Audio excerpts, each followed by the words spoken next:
Okay, so I just gave an intro of the stuff that we're going to be doing over the next couple of days and even couple of weeks. And the very next topic is energy. So this is in chapter 5 of our book, and specifically we're going to be talking about in the video lessons that you're to look at, sections 5.1 to 5.4 of our textbook. And here are my notes from previous semester, just to give you an idea of what is going on here. To me, energy is the currency of the universe. Objects exchange energy back and forth between each other. Eventually, in higher levels of physics, we talk about fields like electric fields and things like that holding energy. So energy is this stuff, this one particular essence of the universe that keeps getting exchanged around between different objects in different places. So I want to kind of form that analogy because since energy is like money, we can use the same parts of our brain that are used to process money as a way of thinking about energy. So how do we think about money? We have different ways of storing money and moving money around. We have like physical money that you carry with you, like a wallet.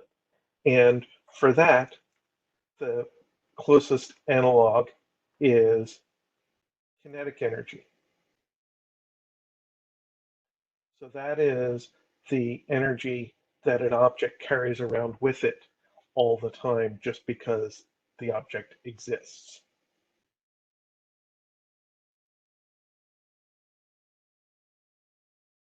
It's harder to draw with a highlighter. Now, with money, we deal a lot with transactions. And transactions are transfers of money. And the main transaction we're going to deal with for energy is the idea of work. Work is energy transferred by a force. If I exert a force on something and give it energy, that energy that I give it is called work. And we're going to find out, or we're going to define more like that the amount of work is equal to the amount of force, that is how hard I'm pushing, multiplied by the amount of distance of motion. That's the delta x here. You can't give an object energy through a force without motion taking place. If you have a stationary object that doesn't move, you can push on it all you want. That's not actually transferring any energy. That's not doing any work. It's this definition of work that gives us our units of energy. So the joule, Joule, is our unit of energy. It's equal to a Newton times a meter. And one thing I want to point out that this is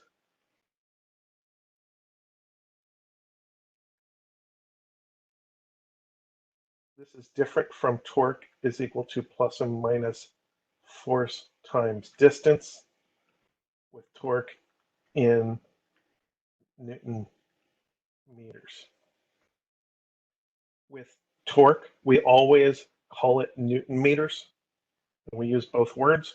With energy, we always abbreviate it to joules. You can have the force and the distance multiplied by each other in the work equation, but after you combine them together and multiply the numbers, you also combine the units together and we call it joules. And that's how we distinguish the newtons times meters that are for torque from the newtons times meters that are for energy. So going on with my analogy here, we have another way of dealing with money, and that is a virtual account of money. And to me, potential energy is like a bank account, but for energy.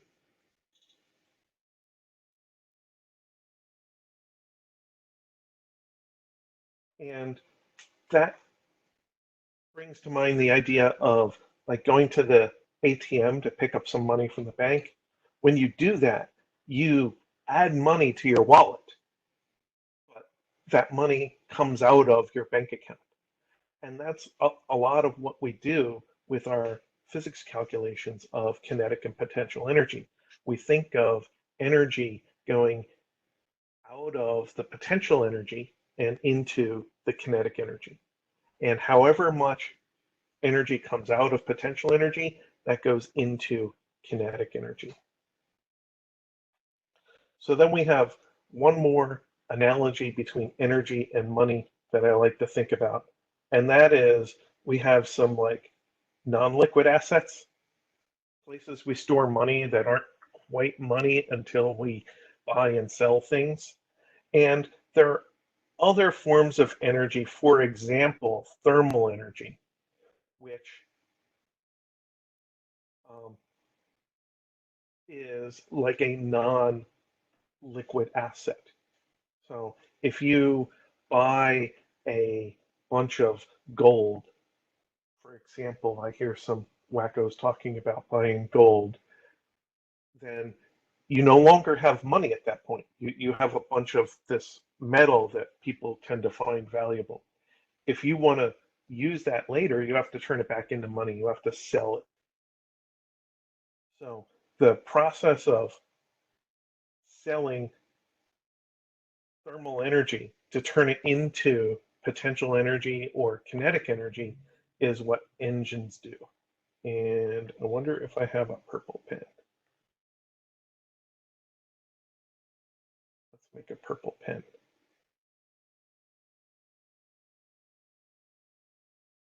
So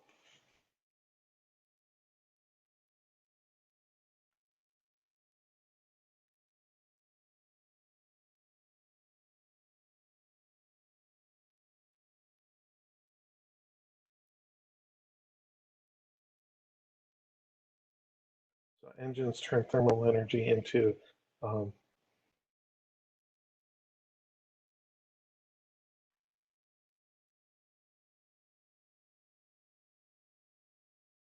kinetic and potential energy.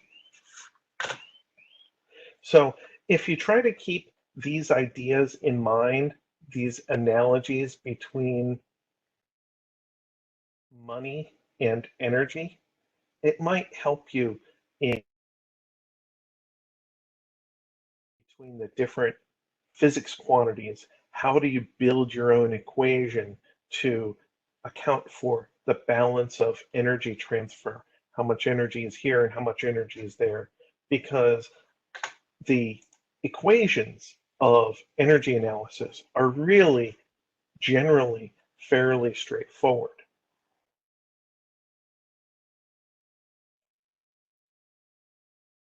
They actually look more complicated than they are. And I think if you try to think about things in the intuitive sense, then you'll know when to add or subtract certain quantities in your equations, in your analysis, without having to resort to equations that you just plug numbers into. One last thing that I want to mention, and look at the details of your exam, is that um, energy is a particular kind of quantity. So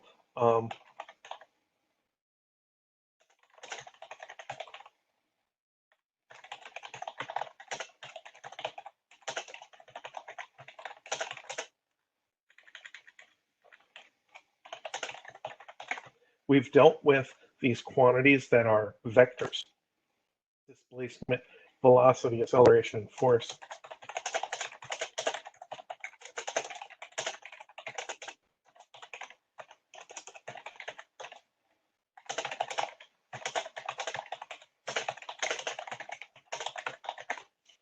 Energy, this new quantity that we're going to be dealing with, is not a vector quantity.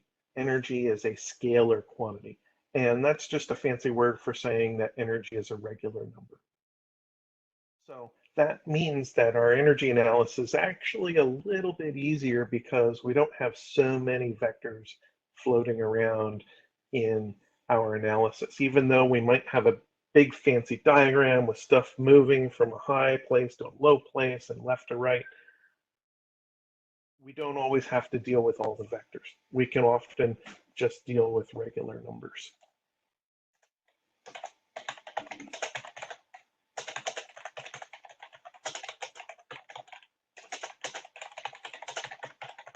And kinetic energy is always a positive number. You can see that kinetic energy is related to speed squared, or the magnitude of velocity squared, and mass. And a squared number is always positive, and mass is always positive. So that means kinetic energy is always positive. Zero kinetic energy means something is not moving, has zero velocity, zero motion, and an object that is moving has to have some kinetic energy.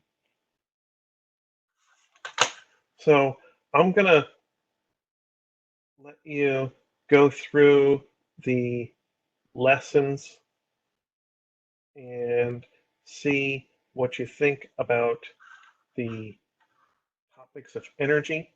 So you have the lessons, you have the textbook, and you have soon you'll have the homeworks to give you some exercises to ensure that you understand things.